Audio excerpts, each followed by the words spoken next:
Hello and welcome to an album a day, day 181. Wait, is that? Yep, that's right. Today we're digging into a band that I absolutely love. Pretty sure I found them through my brother, who is much better at research than I was, is to this day, I would imagine. But this is the Michael Schenker Group's debut album, the Michael Schenker Group. Yeah, he's not in a good spot here. I don't know why he's in an electric chair. I don't know what he's done. I don't think there's necessarily a song on the album that relates to that story. But this album came out in 1980. Yes, 1980, and this is a 1981 copy.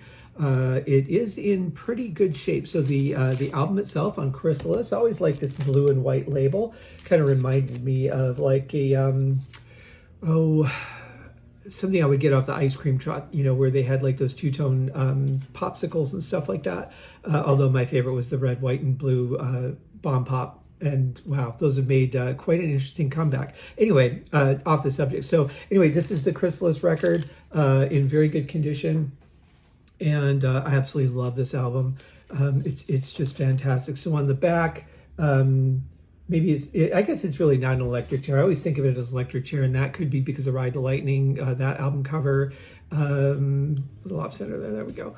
Yeah, I mean, obviously he's in a doctor's office. There's a nurse in the background. They're running like an EEG or something on him because he's got all these electrodes attached to him. But for some reason, like this doctor's office is in somebody's like factory basement or warehouse. Doesn't look like the most sterile environment to be doing testing on people. I imagine that even though you can't see it, there's like water on the floor somewhere. There's some doctors skulking in the background.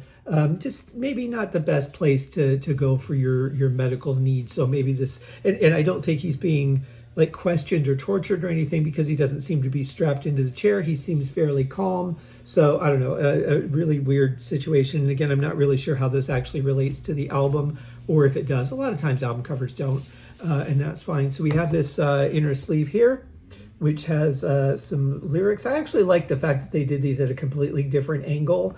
And just to get in a picture of Michael and his flying V on each side, very important, very detrimental to the music. The color scheme is nice too. The blue on black, I like that with a little bit of black and white in the photo. I think that's actually pretty nice. But you know what I'm going to say. The most important thing is the music, guys. As always, the music is the most important thing on any other album. So we're going to open side one. Armed and ready. I'm going to say, I'm going to make a statement here, and it may be a bold statement. I don't really care. That is one of the best rock album opening tracks, period. It's just basically saying, are you ready to rock? And yeah, I mean, you got to be. You got to be if you're going to be listening to an album like this. Then we bring it down a little bit with Cry for the Nations. It does get heavy, but the intro is really, really kind of gentle.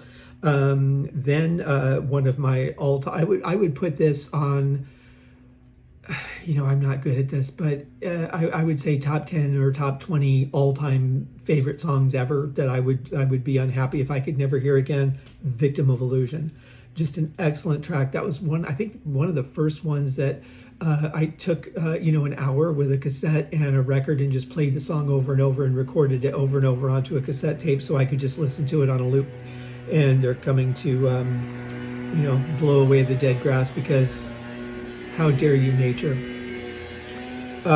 Anyway, then we get into the instrumental, Bayou Pleasurette. Beautiful piece of music. And this was, by the way, the first album I heard from Michael Schenker. I don't think it was when it first came out. It wasn't until a few years later. But this was the very first album I heard from him. And then we end side one with Feels Like a Good Thing, which is a good rocker song. We go to side two. We open up with another instrumental, Into the Arena. Love to play this as a drummer. It's a really interesting piece to play, besides the fact that it's a great vehicle for a drum solo. When my brother and I played at Clintondale, we did our gig there in January of, it would have been 88. This is before we moved. That was my vehicle to do my drum solo. But it's such an interesting piece of music. Ted McKenna, killer drum tracks. And then we go to Looking Out From Nowhere, a good solid rocker. Tales of Mystery is a beautiful piece. Really emotional, takes you on quite a journey. And then we end with Lost Horizons, just a killer track. Now, what I didn't know at the time actually wouldn't find out until much later, and I was already a fan of Deep Purple and Rainbow, which is how we came to find out about Michael Schenker, Graham Bonnet, Cozy Powell playing in the band. Roger Glover produced this album. So there you go. I just want to double check and make sure that I'm right, that Ted McKenna did play on this. I don't know if it says on here. I'm sure it does somewhere who the musicians are. Let's see, blah, blah, blah. I'm just going to keep you waiting while I look because I didn't look ahead of time. Oh, no, Simon Phillips was the drummer on this album. That's right. I forgot it was Simon Phillips. I keep forgetting that he played with Michael. I don't know if he did the tour, if he was just on the album, but man, you can't go wrong with putting Simon Phillips on your album, just like you can't go wrong with Cozy Powell or Ted McKenna. Fortunately, got to see Ted McKenna play with Michael Schenker, and the only time I've ever seen Michael Schenker, which was on the tour where he brought all the singers. Saw that at the House of Blues at Mandalay Bay in Vegas. Excellent show. That was the first time I got to see Graham Bonnet perform as well. Just fantastic night and great music. But yeah, Simon Phillips, he's also played with the Mandoki Soulmates. Just amazing drummer.